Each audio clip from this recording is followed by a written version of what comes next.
بسم الله الرحمن الرحيم اقرأ باسم ربك الذي خلق خلق الإنسان من علق اقرأ وربك الأكرم الذي علم بالقلم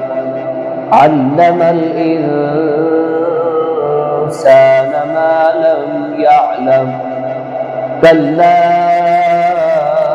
إن الإنسان ليطغى أن رآه استغنى إن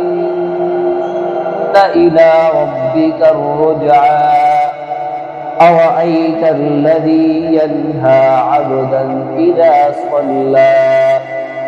أرأيت إن كان على الهدى أو أمر بالتقوى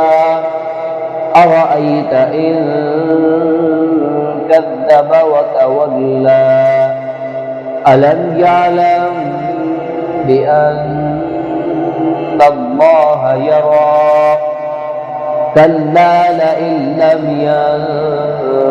ينته لنسفعا بالناصية ناصية كاذبة خاطئة فليدع ناديه سندع الزبانية كلا لا تطعه واسجد واقترب